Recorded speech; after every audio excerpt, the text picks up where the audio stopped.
나는 전능하신 아버지 하나님, 천지의 창조주를 믿습니다. 나는 그의 유일하신 아들, 우리 주 예수 그리스도를 믿습니다.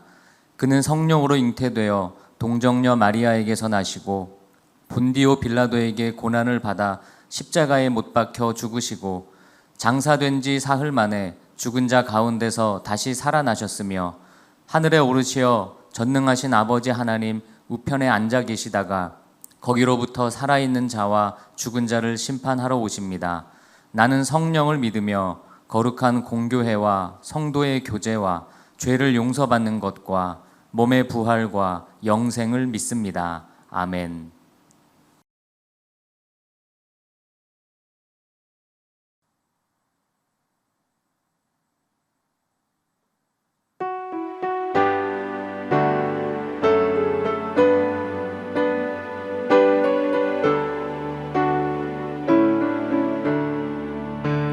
주님의 뜻을 이루소서. 고요한 중에 기다리니 진흙과 같은 날 빚으사 주님의 형상 만드소서. 주님의 뜻을 이루소서. 주님 발 앞에 엎드리니 나의 맘속을 살피시사 눈보다 희게 하옵소서. 주님의 뜻을 이루소서. 병들어 몸이 피곤할 때 권능의 손을 내게 펴사 강건케 하여 주옵소서. 주님의 뜻을 이루소서. 온전히 나를 주장하사 주님과 함께 동행함을 만민이 알게 하옵소서. 아멘.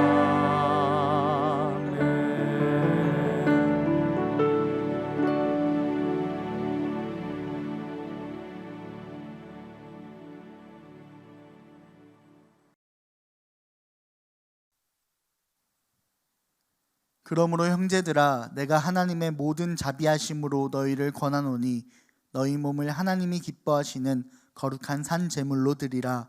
이는 너희가 드릴 영적 예배니라. 너희는 이 세대를 본받지 말고 오직 마음을 새롭게 함으로 변화를 받아 하나님의 선하시고 기뻐하시고 온전하신 뜻이 무엇인지 분별하도록 하라. 내게 주신 은혜로 말미암아 너희 각 사람에게 말하노니 마땅히 생각할 그 이상의 생각을 품지 말고 오직 하나님께서 각 사람에게 나누어 주신 믿음의 분량대로 지혜롭게 생각하라. 우리가 한 몸에 많은 지체를 가졌으나 모든 지체가 같은 기능을 가진 것이 아니니 이와 같이 우리 많은 사람이 그리스도 안에서 한 몸이 되어 서로 지체가 되었느니라. 아멘. 사실 그리스도의 한 몸이라는 주제는 우리에게 참 익숙한 말입니다. 우리는 교회의 기본이 그리스도의 한 몸을 이루는 것이라고 배우기도 했고, 교회 안에서도 그리스도의 한 몸을 이루자는 그런 말을 자주 하기 때문입니다. 하지만 이것을 설명해 보라고 한다면 명확하게 설명하기가 좀 어렵습니다. 그래서 실천과도 잘 이어지지 않는 말이기도 합니다. 오늘은 로마서 12장 1절로 5절의 말씀을 통해서 이 말의 의미가 도대체 무엇인지, 그리고 우리가 어떻게 살아내야 하는지 발견하고 결단하길 원합니다. 첫 번째로 그리스도의 한 몸이라는 의미는 그리스도께서 교회의 머리 되심이라는 말입니다. 사도 바울은 로마서 11장까지 우리가 어떻게 구원을 받았는가에 대해서 설명을 합니다. 그리고 12장부터는 우리가 받은 구원을 어떻게 살아내야 하는가, 신앙생활의 실제에 대해서 말하죠. 그런데 그 신앙생활의 실제 중 가장 가장 처음에 사도 바울은 이렇게 말하고 있습니다. 1절, 너희 몸을 하나님이 기뻐하시는 거룩한 산 제물로 드리라. 구약시대에 소나 양을 하나님께 제물로 바쳤던 것과 같이 이제는 자신의 몸을 하나님께 드리는 것이 마땅한 제사, 예배라고 말하고 있는 것입니다. 여기서 자신의 몸을 드린다는 것은요, 단순한 육체가 아니라 자신의 전인격을 하나님께 드리는 것을 말합니다. 신체뿐 아니라 마음, 의지, 재물, 능력, 꿈, 야망까지 우리의 전인격적인 모든 것을 하나님께 내어 드리는 것, 그것을 신앙생활의 시작이라고 말하고 있는 것입니다. 이 신앙생활의 시작, 그것은 달리 말해 하나님께서 우리의 주인이 되신다는 것입니다. 주인이 종의 모든 것을 소유하듯 우리의 모든 것은 하나님께 속해 있습니다. 하나님이 나의 주인이십니다 라고 고백하는 것이 신앙생활의 시작이라는 것입니다. 신앙의 시작은 나의 인생의 주인이 뒤바뀐다는 것입니다. 나 중심에서 예수 그리스도 중심으로 내 이해와 경험을 따르는 삶에서 하나님의 말씀을 따르는 삶으로, 내 야망과 꿈을 쫓는 삶에서 내 사명을 쫓는 삶으로 전환되는 것을 말합니다. 특히 그리스도의 한 몸이라는 고백은 예수님이 우리의 주인 되심이 무엇인지 잘 나타내고 있습니다. 나는 머리가 아닙니다. 그저 머리를 따르는 몸의 일부입니다. 주님 뜻을 이루어 주옵소서 라는 고백이 우리가 그리스도의 한 몸을 이룬다는 고백 안에 있는 것입니다. 그리스도께서 우리의 머리 되심, 그것이 그리스도의 한 몸을 이룬다는 것의 첫 번째 의미입니다. 두 번째는 그리스도의 한 몸을 이룬다는 것, 그것은 내가 전체의 일부분이라는 것을 인정하는 것입니다. 본문 3절에는 마땅히 생각할 그 이상의 생각을 품지 말라라고 나타납니다. 원어적으로 이 의미는 이렇게도 해석될 수 있습니다. 마땅한 평가 이상으로 자신을 높게 평가하지 말라. 즉 교만하지 말라고 이야기를 하고 있는 것입니다.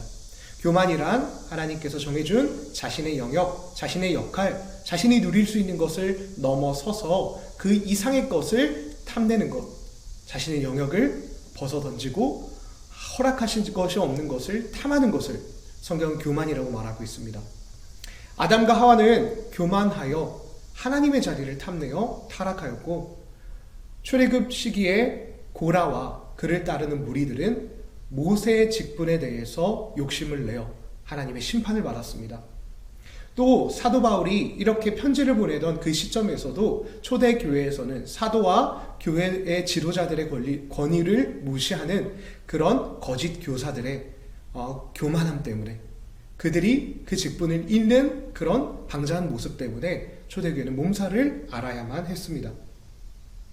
몸에서 심장이 아무리 중요하지만 그 자리를 지키지 않고 과도하게 커져 다른 장기들을 해친다면 그것은 몸 전체를 위험하게 만들 뿐입니다.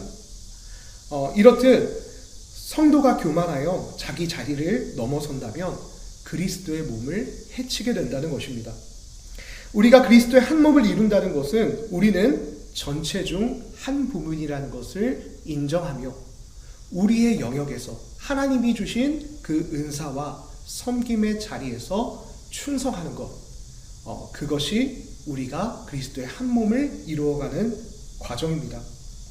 몸의 일부로 그 자리를 지킬 때 하나의 지체가 그 몸에 기여할 수 있듯이 이를 이해하고 기억하는 것, 그것이 성경적인 겸손이며 그리스도의 한 몸을 이루는 방법입니다.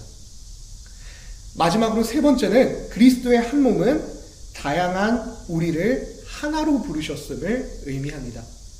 우리를 한 몸으로 부르셨다는 것은 한 몸에 여러 가지 지체가 있지만 그것이 하나의 몸이라는 그런 통합체가 되듯이 다양성이 통일성을 갖추는 것, 그것이 그리스도의 한 몸 된 의미입니다. 본문 4절에서 5절을 보면 교회 안에는 필연적으로 다양한 사람들과 다양한 계층들, 신분들, 연령대 이렇게 다양한 존재들이 함께 있을 수밖에 없다는 것을 나타내고 있습니다. 다른 배경, 나이, 모습, 다양한 은사들, 다채로운 사고방식들까지 우리는 이것을 인정하고 받아들여야 하는 것입니다. 초대교회에 사도 바울은 한 명밖에 없었습니다. 하나님께서는 100명의 사도 바울을 부르시지 않았습니다. 초대교회에는 바나바와 같은 사람도 필요했고 디모데, 누가와 같은 사람들도 필요했습니다. 사도 바울이 아무리 뛰어난 인물이라도, 뛰어난 하나님의 종이라도 그 다른 지체들과 어우러짐이 없었다면 하나님의 사역을 온전히 감당해내지 못했을 것입니다. 이렇게 교회 내 사람들은 전부 나와 같을 수는 없다는 것입니다. 각자 다른 기능, 다른 은사를 갖고 있기 때문이죠. 서로 다른 방식으로 하나님을 기쁘시게 합니다. 그래서 우리는 진리의 문제가 아니라면 활짝 열린 마음을 가지고 다른 사람을 대해야 합니다. 서로 다른 방식으로 살되 하나의 몸으로서 작동하는 것, 그것이 그리스도의 한몸됨입니다. 그렇다면 우리는 왜 그리스도의 한몸됨을 이루어야 할까요? 이유는 간단합니다. 하나님께서 그렇게 우리를 부르셨기 때문입니다. 하나님께서 우리가 함께 지어져가는 한 성전, 한 몸으로 애초에 우리를 부르시고 그리고 함께 하도록 하나님께서 연합하게 하셨기 때문입니다. 그렇기에 우리는 다만 믿음으로 이것을 순종해야 하는 것입니다. 요즘 시쳇말로 우리는 서로를 손절할 수 없습니다. 서로가 불편하다고 안 보고 살 수도 없다는 것이죠. 우리는 그저 하나의 부르심과 그걸 믿음으로 순종하는 입장에서 서로를 사랑하고 서로의 짐을 나누어 지며 서로 함께 걸어가야 한다는 것입니다. 또 함께 머리 되신 주님께서 제시하신 사명을 수행하기 위해 협력해야 합니다. 그리스도의 한 몸은 우리가 서로 가깝게 지내야 한다는 도덕적인 비유가 아니라 우리를 애초에 한 몸으로 부르신 정체성을 뜻하는 것입니다. 계급, 신분, 출신 지역, 소속 부대, 스스로 주인되어 홀로 살아가는 이들에게는 이것들은 너무나도 중요한 것입니다. 왜냐하면 그것들이 그들이 누구인지 말해주기 때문입니다. 하지만 그리스도인의 정체성은 그것들이 말해주지 않습니다. 왜냐하면 우리의 머리 되신 예수 그리스도께서 우리가 누구인지 말해주시기 때문입니다. 그렇게 우리는 이 세대처럼 자신을 부풀려 교만해지고 자신의 몸값을 높일 필요 없이 주님께서 나에게 주신 은사와 사명을 알고 나에게 주신 사명의 자리를 착실하게 지키며 살아나가면 되는 것입니다. 세상은 계급과 신분, 지역과 부대를 나누어 우월함과 존중과 영향력, 순서의 잣대로 삼습니다. 하지만 우리는 한 몸이기에 다른 존재이지만 하나의 부르심 안에서 서로 사랑하고 짐을 나눠주며 존중하고 협력하는 존재가 되는 것입니다. 그리스도가 머리 되시는 것, 내가 전체 중에 일부임을 인정하는 것, 또한 우리가 한 몸으로 부르심 받았다고 고백하는 것, 이것이 그리스도의 한 몸을 이루는 하나님께서 우리에게 원하시는 우리의 정체성입니다. 기도하겠습니다. 그리스도가 머리 되시는 것, 하나님, 우리가 이 말씀을 나누며 우리의 존재에 대해서 다시 한번 돌아봅니다. 하나님께서는 우리를 사랑하시어 독생자 예수 그리스도를 주셔 우리를 영원한 생명 가운데 초청하셨고 우리를 다시 살리셨습니다. 이뿐 아니라 하나님께서는 우리를 예수 그리스도의 몸이 되어 그분의 손과 발 되어 하나님의 사역에 동참할 수 있는 위대한 특권을 허락하여 주셨습니다. 하나님, 이 모든 은혜에 감사드립니다. 하나님, 우리 해군 해병대 교회가 이 은혜의 감격을 잊지 않고 늘 기억하며 계급, 신분, 지역과 부대를 초월하여 그리스도의 한 몸을 이루어가게 하여 주옵소서. 예수 그리스도의 이름으로 기도드렸습니다. 아멘.